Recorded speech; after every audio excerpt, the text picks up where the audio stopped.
পশ্চিমবঙ্গ কি তবে এক অন্ধকার গলির দিকে এগোচ্ছে? একদিকে বিপুল জনরাই, অন্যদিকে পরাজয় অস্বীকার করে এক নজিরবিহীন সাংবিধানিক অচল অবস্থা। কিন্তু এই টালবাহানার মাঝেই দিল্লির অলিন্দে শুরু হয়ে গেছে এক বড় মহড়া। ভারতের সংবিধানের আর্টিকেল 356 বা প্রেসিডেন্টস রুল কি তবেই শুধু সময়ের অপেক্ষা? আজ আমরা আলোচনা করব বাংলার এই বিচিত্র রাজনৈতিক পরিস্থিতি নিয়ে, যেখানে এক নেত্রীর ক্ষমতার মোহ বাংলাকে নিয়ে যাচ্ছে এক গভীর কনস্টিটিউশনাল ক্রাইসিসের দিকে। আমি সুশোভন, আপনারা দেখছেন অদ্ভুত অথচ বাস্তব। গণতন্ত্রের শেষ কথা বলে জনতা জনার্দন। ব্যালট বক্স বা ইভিএমের ভেতর দিয়ে মানুষ যে রায় দেয় তাকে মাথা পেতে নেওয়াই হলো একজন প্রকৃত জননেতার প্রধান পরিচয়। কিন্তু পশ্চিমবঙ্গের সাম্প্রতিক বিধানসভা নির্বাচনের ফলাফল ঘোষণার পর থেকে আমরা যা দেখছি তা হয়তো স্বাধীন ভারতের সংসদীয় রাজনীতির ইতিহাসে এর আগে কখনো ঘটেনি। জয় এবং পরাজয় তো মুদ্রার এপিঠ ও ওপিঠ, কিন্তু নিজের পরাজয়কে স্বীকার না করে বরং জনরায়ের বিরুদ্ধে গিয়ে গোটা রাজ্যের প্রশাসনিক ব্যবস্থাকে পঙ্গু করে দেওয়া কি কোনো আদৌ সুস্থ গণতান্ত্রিক দেশের পরিচয় হতে পারে? বর্তমানে দিল্লির নর্থ ব্লক অর্থাৎ স্বরাষ্ট্র মন্ত্রক থেকে শুরু করে কলকাতার রাজভবন, সব জায়গায় এক অদ্ভুত থমথমে পরিবেশ বিরাজ করছে। কেন এই চরম অনিশ্চয়তা?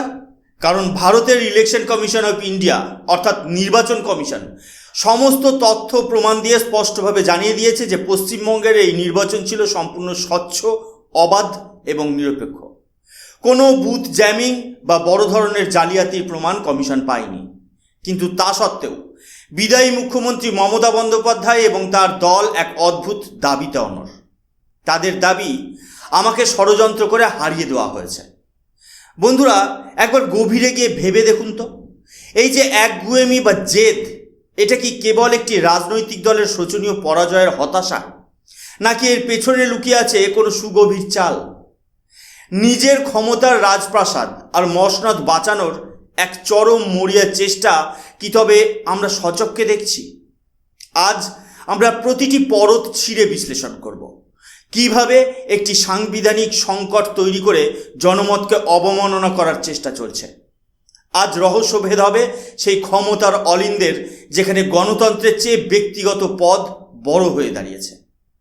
মমতা বন্দ্যোপাধ্যায় বর্তমানে রাজনৈতিক অস্তিত্ব রক্ষার জন্য যে পথটি বেছে নিয়েছেন, পলিটিক্যাল সায়েন্স বা রাষ্ট্রবিজ্ঞানের ভাষায় তাকে বলা হয় পলিটিক্যাল ভিকটিমহুড। যখন কোনো শাসক দল বুঝতে পারে যে দীর্ঘ 15 বছরের একাধিপত্যের পর তাদের পায়ের তলার মাটি পুরোপুরি সরে গেছে, তখন তারা জনগণের রায়ের মুখোমুখি হওয়ার চেয়ে নিজেকে শিকার হিসেবে তুলে ধরতেই বেশি স্বাচ্ছন্দ্য বোধ করে। আপনারা ভেবে দেখুন, গত কয়েক বছরে রাজ্যে কি না হয়েছে। নিয়োগ কেলেঙ্কারি থেকে শুরু করে কোটি কোটি টাকার দুর্নীতি, আর সবশেষে রাজ্যের আইন শৃঙ্খলার চরম অবনতি। বিশেষ করে নারী সুরক্ষা নিয়ে সাধারণ মানুষের মধ্যে যে তীব্র ক্ষোভ তৈরি হয়েছে, তা বাংলার ঘরে ঘরে এক গভীর অনাস্থার জন্ম দিয়েছে। যে মায়েরা একসময় তার শক্তির উৎস ছিল, আজ সেই মহিলারাই তার প্রশাসনের উপর থেকে বিশ্বাস হারিয়েছেন। একদিকে শিক্ষিত যুব সমাজ, যারা বছরের পর বছর যোগ্য হওয়া সত্ত্বেও চাকরির জন্য রাস্তায় বসে আছে, তারা আজ স্পষ্ট ভাষায় এই শাসন ব্যবস্থাকে প্রত্যাখ্যান করেছে।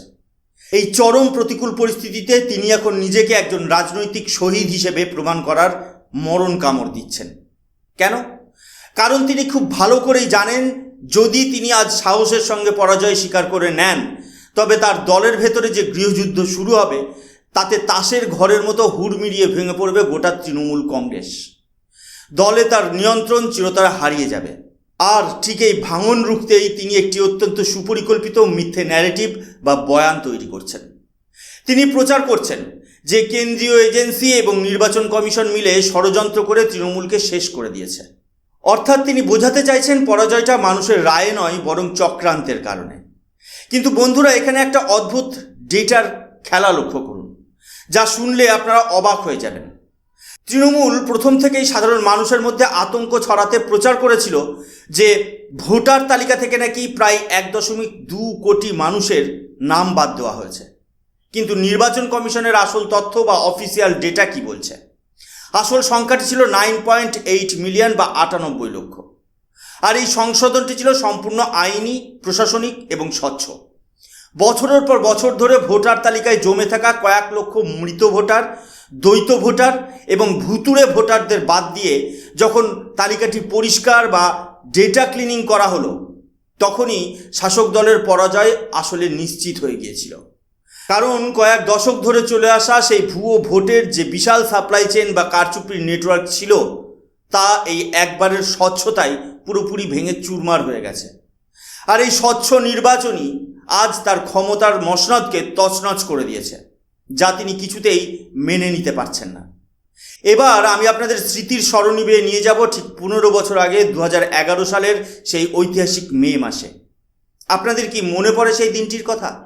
দীর্ঘ 34 বছরের একচ্ছত্র বাম শাসনের অবসান ঘটেছিল এই মমতা বন্দ্যোপাধ্যায়ের হাত ধরে।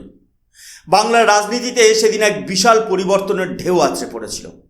কিন্তু সেই চরম পরাজয়ের মুহূর্তে পশ্চিমবঙ্গের তৎকালীন মুখ্যমন্ত্রী এবং বর্ষিয়ান বাম নেতা শ্রী বুদ্ধদেব ভট্টাচার্য কী করেছিলেন, তা কি আমরা একবারও ভেবে দেখেছি? সেদিন ভোট গণনার ফল যখন আসতে শুরু করলো, দুপুর 2:30 বাজতে না বাজতেই যখন পরিষ্কার হয়ে গেল যে বামফ্রন্ট আর ক্ষমতায় ফিরছে না, বুদ্ধদেব ভট্টাচার্য এক মুহূর্ত সময় নষ্ট করেননি। তিনি কোনো কুযুক্তি দেননি, তিনি কোনো অজুহাত খাড়া করেননি, এমনকি ইভিএমের উপর দোষ চাপিয়ে নিজেকে হাস্যাস্পদ করে তোলেননি। তিনি কেন্দ্রীয় বাহিনী বা নির্বাচন কমিশনকেও বিন্দুমাত্র গালিগালাজ করেননি, বরং তিনি সোজা রাজভবনে গিয়ে রাজ্যপালের কাছে নিজের পদত্যাগপত্র জমা দিয়ে এসেছিলেন। একেই বলা হয় প্রকৃত ডেমোক্রেটিক ডেকোরাম বা গণতান্ত্রিক আভিজাত্য। তিনি জানতেন মানুষ যখন তার রায় দিয়ে দিয়েছে, তখন ক্ষমতার চেয়ার আঁকড়ে থাকা কেবল অপরাধ নয়, বরং তার জনমতের উপর চরম অসম্মান। তিনি সেদিন চেয়ারের চেয়ে গণতন্ত্রের মর্যাদা রক্ষা করাকেই বেশি গুরুত্ব দিয়েছিলেন। কিন্তু আজ 2026-এ দাঁড়িয়ে বাংলার চিত্রটা দেখুন, পরিস্থিতি সম্পূর্ণ বিপরীত। মমতা বন্দ্যোপাধ্যায় পরাজয় স্পষ্ট হওয়ার পরেও ক্ষমতা ছাড়তে নারাজ। এই যে আকাশ পাতাল বৈপরীত্য, এটাই প্রমাণ করে দেয় যে বাংলার রাজনীতি আজ কোন অন্ধকার এবং নিম্নগামী স্তরে নেমে এসেছে। বিরোধীরা আজ সম্ভবত এই কারণেই প্রশ্ন তুলেছেন, যিনি সারা জীবন গণতন্ত্রের দোহাই দিয়ে রাজনীতি করেছেন, মানুষের অধিকার নিয়ে সরব হয়েছেন, তিনি আজ জনরায়কে এইভাবে লাঞ্ছিত করছেন কেন? ক্ষমতার লোভ কি তবে সমস্ত নীতি আদর্শের উপরে চলে গেল?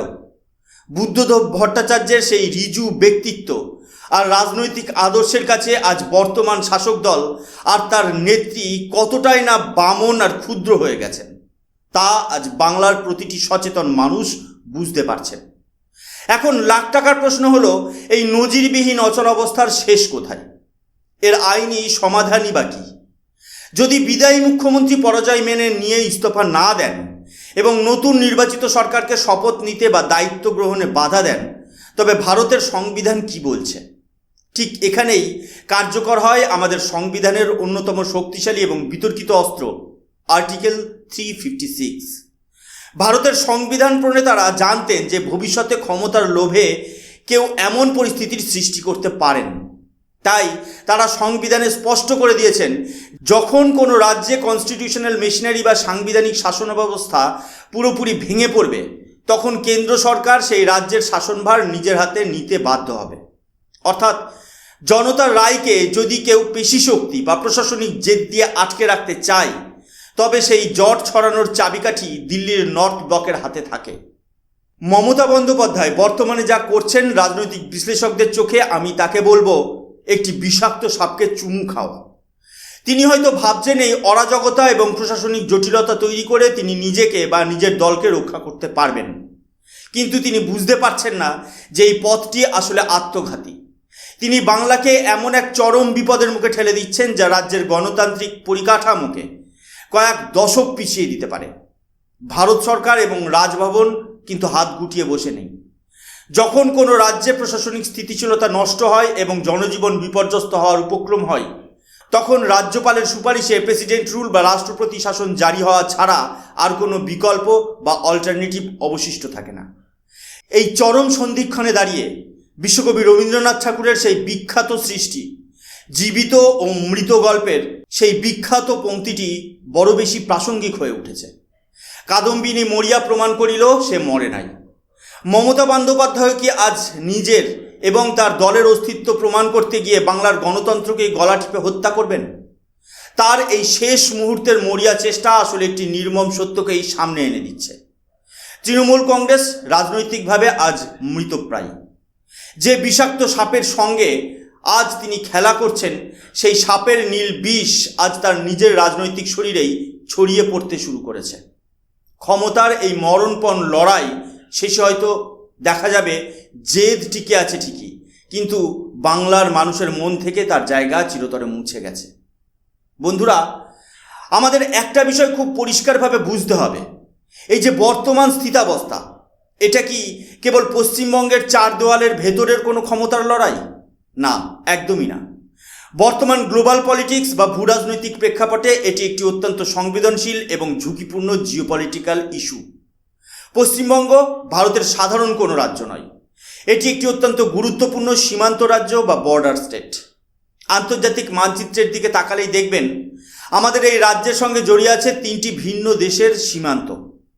এমন একটি ভৌগোলিক অবস্থানে দাঁড়িয়ে যদি কয়েক সপ্তাহ বা মাসব্যাপী কোনো প্রশাসনিক শূন্যতা বা অ্যাডমিনিস্ট্রেটিভ ভ্যাকুম তৈরি হয়, তবে তার সরাসরি এবং ভয়াবহ প্রভাব পড়বে ভারতের সামগ্রিক জাতীয় নিরাপত্তায়। ইতিহাস সাক্ষী আছে, যখনই কোনো সীমান্ত রাজ্যে রাজনৈতিক অস্থিরতা চরম পর্যায়ে পৌঁছায়, তখনই ওপার থেকে অনুপ্রবেশ, মানব পাচারকারী থেকে শুরু করে ভারত বিরোধী বিচ্ছিন্নতাবাদী গোষ্ঠীগুলো সক্রিয় হয়ে ওঠে।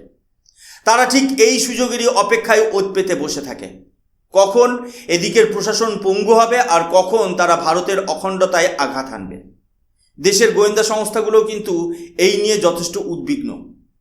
ভারতের কেন্দ্রীয় সরকার এবং বর্তমানের জাতীয়তাবাদী নেতৃত্ব কখনোই মেনে নেবেন না যে পশ্চিমবঙ্গের মতো একটি স্ট্র্যাটেজিক্যালি গুরুত্বপূর্ণ রাজ্যে এই ধরনের কোনো রাজনৈতিক সার্কাস চলতে থাকুক।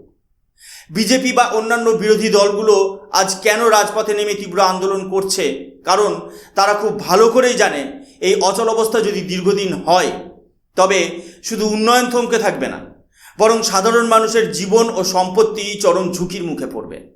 মমতা বন্দ্যোপাধ্যায় নিজেকে রাজনৈতিকভাবে শহীদ হিসেবে প্রমাণ করার যে বিপজ্জনক খেলায় মেতেছেন, তাতে তিনি হয়তো নিজের ভোট ব্যাংক রক্ষার চেষ্টা করছেন, কিন্তু পরোক্ষভাবে বাংলার সীমান্ত নিরাপত্তাকে এক গভীর অনিশ্চয়তার মুখে ঠেলে দিচ্ছেন। ক্ষমতার এই অন্ধ লড়াইয়ে দেশের নিরাপত্তাকে বাজি রাখা কি আদৌ একজন দায়িত্বশীল জনপ্রতিনিধির কাজ হতে পারে? উপসংহারে একটা কথাই বলবো, ক্ষমতা চিরস্থায়ী নয়।